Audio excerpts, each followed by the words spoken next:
सरकार द्वारा हाल ही में कबूतरबाजी से संबंधित अपराधों पर नियंत्रण के लिए हरियाणा ट्रैवल एजेंसियां का पंजीकरण एवं विनिमय अधिनियम 2023 को पेश किया विधानसभा में। और यह कानून कितना कबूतरबाजी संबंधित अपराधों पर कारगर साबित होगा उसको रोकने में, कितना ये इमिग्रेशन से संबंधित जो हेराफेरी होती है, धोखाधड़ी होती है, उसको रोकने के लिए कामयाब हो पाएगा। हालांकि हरियाणा सरकार का बड़ा स्वागत योग्य कदम है।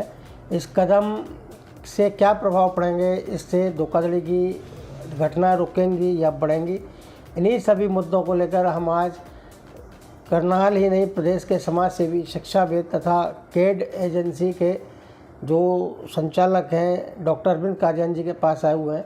डॉक्टर अरविंद कादियान जी वह व्यक्ति हैं जिन्होंने पंजाब हरियाणा हाई कोर्ट में कबूतरबाजी संबंधी अपराधों को रोकने के लिए एक जनहित याचिका दायर की थी। इससे पहले उन्होंने भारतीय विदेश मंत्रालय और कई तमाम सरकारी एजेंसियों से जानकारी लेने के लिए RTI लगाई, जिन RTIओं के माध्यम से ये जानकारी मिली कि भारत सरकार इमिग्रेशन से संबंधित सेवाओं का लाइसेंस नहीं दे सकती। इसका लाइसेंस केवल संबंधित देशों की सरकारें ही दे सकती हैं। तो क्या हरियाणा सरकार ने इस तरह के कदम उठाए हैं? इस अधिनियम में क्या इस तरह की व्यवस्था की गई है? इन्हीं सब मुद्दों को लेकर आज अरविंद कादियान जी हमें जानकारी देंगे। डॉक्टर साहब, आपका बहुत बहुत स्वागत है। आपने जो कदम उठाया, स्वागत जो कदम उठाया, उसका बड़ा असर दिखाई दे रहा है, लेकिन ये असर कितना कारगर साबित होगा, इस अधिनियम में जो आप चाहते थे वो बातें शामिल की गई हैं या नहीं, इस बात को लेकर आप दर्शकों को बताएं। धन्यवाद जैन साहब, आपने बहुत बढ़िया प्रश्न किया। देखिए, जहाँ तक मैंने भी इसको जो ड्राफ्ट आया है और जो पेश किया है, मैंने इसको पढ़ा है। अब इसमें हरियाणा ट्रैवल एजेंट्स के रेगुलेशन के लिए एक नियम बनाया 2023। देखिए, मैं इस बात से भली भांति परिचित हूँ और जितने भी इमिग्रेशन कंसल्टेंट्स हैं जो कि लीगल तरीके से जो काम करते हैं, वो इस बात को जानते हैं कि किसी भी संबंधित देश की इमिग्रेशन से संबंधित सेवाओं को देने के लिए उस विदेश से संबंधित जो भी सरकार होती है, जो भी संबंधित विदेश मंत्रालय होता है उस देश का, वहाँ से कि इमिग्रेशन लॉ का कोर्स करना होता है और उस इमिग्रेशन कोर्स करने के पश्चात विदेश की सरकार अधिकृत करती है इमिग्रेशन सेवाएं देने के लिए उस व्यक्ति विशेष को। अब बात आती है कि इमिग्रेशन सेवाओं के अंतर्गत कौन कौन सी सेवाएं आती हैं। Visitor visa, tourist visa, study visa, immigration visa किसी भी प्रकार का हो, वर्क परमिट एप्लीकेशन जिसको कि हम आम बोलचाल की भाषा में वर्क वीज़ा कह देते हैं, और PR, सिटीजनशिप। अर्थात कहने का मतलब है कि यह एक प्रैक्टिस है कि जिस भी देश में कोई भी कंसल्टेंट इस प्रकार की सेवाएं देना चाहता है, कोई भी वीज़ा की सेवाएं देना चाहता है, तो वह उस संबंधित विदेश की सरकार के द्वारा मान्यता प्राप्त होना चाहिए। अब जैसे आपने जैन साहब जिक्र किया कि RTI मैंने मांगी विदेश मंत्रालय से, जो भारत का विदेश मंत्रालय है, उन्होंने भी स्पष्ट रूप से ये कहा है कि लाइसेंस देना भारत सरकार का काम नहीं है और ना कि किसी प्रांतीय सरकार का काम है। ये कार्य तो केवल संबंधित विदेश की सरकार का है। ठीक है, हरियाणा ने ये कदम उठाया, ये बड़ा सराहनीय कदम है, लेकिन ये कबूतरबाजी को रोकने में कामयाब नहीं हो पाएगा। क्यों नहीं हो पाएगा? क्योंकि ऐसा एक ट्रैवल एजेंट एक्ट जो है पंजाब में भी लागू है, कई वर्षों से लागू है वो, और डिप्टी कमिश्नर्स और एडिशनल डिप्टी कमिश्नर्स को पावर्स दे रखे हैं कि जी आप कोई भी व्यक्ति आप उसको जो है रजिस्टर कीजिए, आप लाइसेंस दीजिए। नहीं, ऐसा नहीं हो सकता है। कानूनी रूप से यह उचित भी नहीं है, क्योंकि इमिग्रेशन एक विदेश से संबंधित एक मुद्दा है और यह मुद्दा प्रांतीय सरकार के दायरे में तो आ ही नहीं सकता। और जबकि विदेश मंत्रालय ने भी ये लिखित में कहा है कि किसी भी व्यक्ति विशेष या एजेंसी को विदेश की वीज़ा सेवाएं देने के लिए अधिकृत करने का कार्य केवल विदेश की सरकार को है। अब बात आती है कि यहाँ हमने कंट्रोल कैसे करना है। यहाँ तो हमारी सरकारों को तो केवल यही सुनिश्चित करना है कि जो भी व्यक्ति विशेष ये सेवाएं देगा वो विदेश की सरकार के द्वारा लाइसेंस प्राप्त होना चाहिए, या उस व्यक्ति विशेष जिसके पास लाइसेंस है उसके द्वारा अधिकृत एजेंट ही यह सेवाएं दे सकता है। यह प्रावधान भी है विदेश की सरकार से जो लाइसेंसधारी व्यक्ति होते हैं कि वो विदेश में या किसी भी देश के कोने में कहीं भी जाके ऑल ओवर द वर्ल्ड वो उस संबंधित विदेश की वीज़ा सेवाएं दे सकते हैं। सो मेरा ये मानना है कि जो ट्रैवल एजेंसियां जो हैं ये इनका काम केवल टिकट और जो टिकटिंग से संबंधित जो कार्य होता है केवल वही करना होता है। ये इस कार्य को करने में सक्षम नहीं है, ना इनके पास कोई ऐसा विदेश की सरकारों से प्राप्त इमिग्रेशन लॉस का कोई कोर्स इन्होंने कर रखा है। और मेरे हिसाब से सरकार को एक और अतिरिक्त कदम उठाना पड़ेगा, चाहे आज नहीं तो कल, यह सुनिश्चित करना पड़ेगा कि सेवाएं वही दे पाएगा वीज़ा से संबंधित जो कि विदेश की सरकार से द्वारा मान्यता प्राप्त व्यक्ति हो।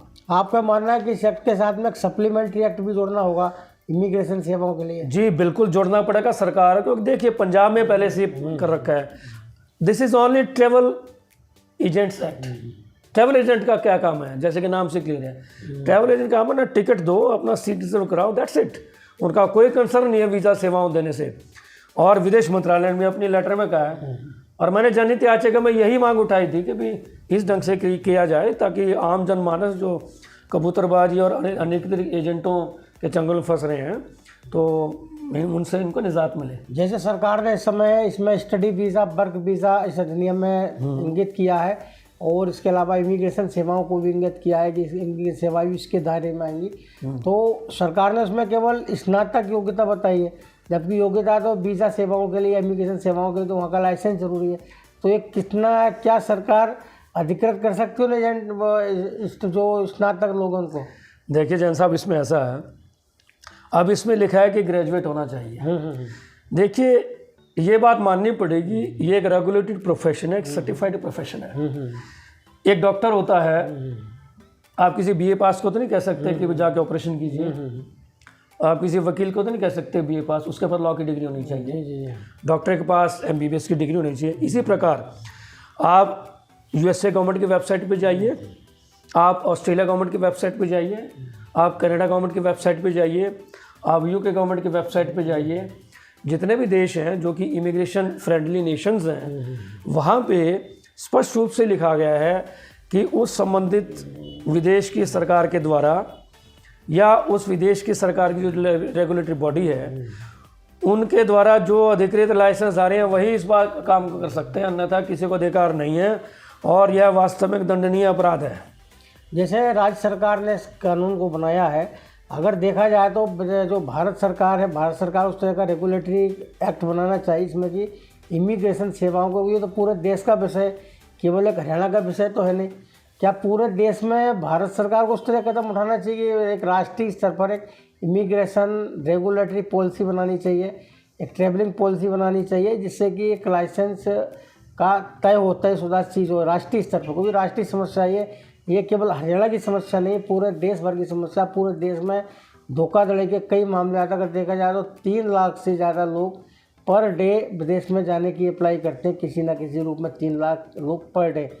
तो 3 लाख लोग पर डे और लगभग इससे 30 लाख करोड़ रुपए का पर ईयर कारोबार होता है। तो इतना बड़ा कारोबार हो, राष्ट्रीय स्तर पर कोई रेगुलेटरी बॉडी नहीं, तो उसको क्या आवश्यक चीज़ मानते हैं? जो आपने हाईकोर्ट में दायर याचिका में इस बात को कहा कि केंद्र सरकार या राज्य सरकार रेगुलेटरी एक्ट बनाए, ये रेगुलेटरी एक्ट नहीं है, तो विनिमय कानून है, एक तरह का लाइसेंस कानून है। तो देखिए रेगुलेटरी एक्ट बनाए और उस रेगुलेटरी एक्ट में प्रावधान केवल एक ही होना चाहिए कि विदेश की इमिग्रेशन से संबंधित सेवाएं देगा वही जिसके पास वो संबंधित विदेश की सरकार का लाइसेंस हो। लाइसेंस को डिप्टी कमिश्नर या एडमिनिस्ट्रेशन या पुलिस डिपार्टमेंट ने नहीं देना है, लाइसेंस तो देगी विदेश की सरकार। यहाँ तो केवल रजिस्टर्ड उनको करना है इस काम के करने के लिए जिनके पास या तो संबंधित देश की सरकार का लाइसेंस हो या उस लाइसेंसधारी का प्रतिनिधि हो। और ये काम राज्य सरकारें भी कर सकती हैं, राष्ट्रीय सरकार भी इस रेगुलेटरी बॉडी बना सकती है। इन्होंने कोई ये पैमाना तय नहीं करना है कि कौन देगा, पैमाना तो तय पहले ही हो चुका है कि इमिग्रेशन से संबंधित सेवाएं केवल वही व्यक्ति देगा जो कि उस संबंधित विदेश की सरकार के द्वारा मान्यता प्राप्त हो और एक इमिग्रेशन लॉ का कोर्स होता है, उसके करने के बाद ही लाइसेंस मिलता है। आरटीआई से प्राप्त जानकारी में भी ये लिखा गया स्पष्ट रूप से भारत सरकार के विदेश मंत्रालय के पत्र में कि यह हमारा काम नहीं है, ना प्रांतीय सरकार का और ना केंद्र सरकार का। ये काम तो संबंधित विदेश की सरकारों का है कि वीज़ा सेवा के लाइसेंस देना।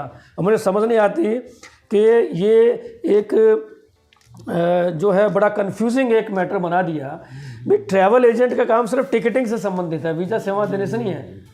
ट्रैवल एजेंट तो क्या अपना जाइए, एक रजिस्ट्रेशन कराइए और टिकट बुक कराइए, लेकिन टिकट बुक कराओगे किसकी? जिसके पास वीज़ा होगा। और वीज़ा कौन देगा?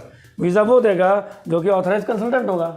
अंतिम सवाल ये है काजन साहब कि जो वीज़ा इमिग्रेशन एजेंट है, इमिग्रेशन कंसल्टेंट है, उनको अधिक जवाबदेह बनाने के लिए किस तरह के उपाय सरकार को करने चाहिए? जैसे कि वकील अपना वकालतनामा पेश करता है केस के साथ में, डॉक्टर अपना प्रिस्क्रिप्शन पेश करता है, प्रिस्क्रिप्शन लिखता है, फाइल बनाता है, प्रिस्क्रिप्शन लिखता है, जिससे कि उसको जवाबदेह साबित किया जाए कि आखिरकार रिस्पॉन्सिबल कौन है।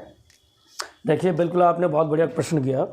देखिए, जितनी भी कंट्रीज़ हैं, ऑस्ट्रेलिया है, यूएसए है, कनाडा है, जितने भी इमिग्रेशन फ्रेंडली नेशंस हैं, ये सरकारें जब लाइसेंस देती हैं किसी भी इमिग्रेशन कंसल्टेंट को, तो उस इमिग्रेशन कंसल्टेंट को एक रिप्रेजेंटेशन लेटर साइन करना होता है कि मैं मिस्टर एक्स, मिस्टर वाई या मिस्टर जेड की एप्लीकेशन को मैं लगा रहा हूँ और ये मेरे द्वारा एप्लीकेशन लगाई जा रही है। अब इसमें ये प्रावधान कहाँ है इस ट्रैवल एजेंट में? एक तो पहली बात है ट्रैवल एजेंट का, इसमें इमिग्रेशन कंसल्टेंट का जिक्र नहीं।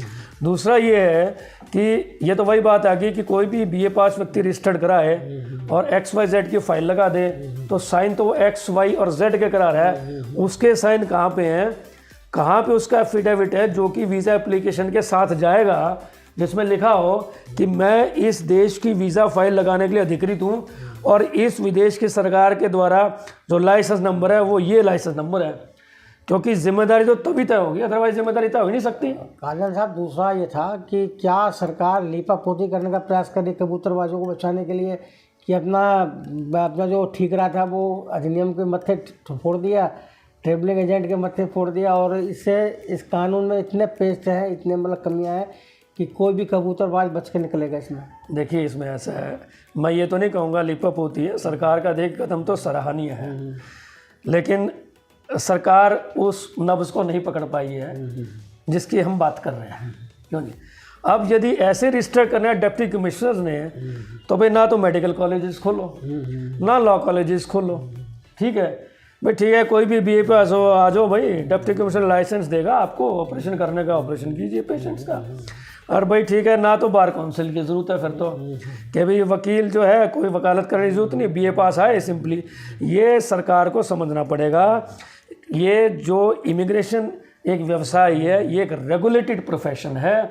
ये ऐसा नहीं है कि कोई भी व्यक्ति BA पास आके अपना स्टार्ट करने लग जाए। इससे केवल इतना फ़र्क पड़ेगा कि जो अनपढ़ आदमी एजेंसी खोल के बैठे हैं 15-15 हज़ार में अपना लड़के रख रखे हैं इस काम करने के लिए, गूगल पे जाके फार्म छापते हैं, एप्लीकेशन लगाते हैं दूसरे के नाम पे, बिगड़ता उनका कुछ है नहीं, पकड़ में आते हो कहते हैं हमारे कहाँ दस्तखत हैं। इस जो ट्रैवल एजेंट एक्ट को बनाया गया है, ये ट्रैवल एजेंट एक्ट का नाम देते हुए कोशिश है कि भी उसमें वीज़ा की सेवाएं भी दी जाए, लेकिन वीज़ा सेवाएं देना एक ट्रैवल एजेंट का काम नहीं है। किसी भी ट्रैवल एजेंट की जितने भी अथॉरिटीज़ हैं, इनमें कहीं नहीं लिखा कि वीज़ा सेवाएं वो देगा, उनका काम सिर्फ टिकटिंग एजेंट का है, ट्रैवल एजेंट का। और किसी भी विदेश की सरकार की वेबसाइट पर जाके देख लीजिए, उसमें कहीं नहीं आपको लिखा मिलेगा। मैं जो बात कर रहा हूँ वो खासकर इमिग्रेशन फ्रेंडली नेशंस की बात कर रहा हूँ।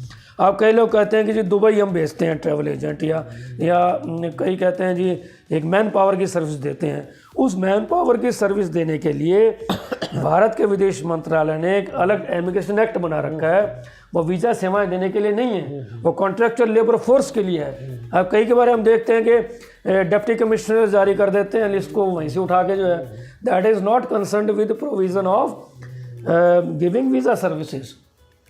तो जब तक ये सरकार नहीं करेगी, ये अमेंडमेंट इनको लाना पड़ेगा। और मैं डंके की चोट पे ये बात कहता हूँ कि बिना इसके काम नहीं चलेगा।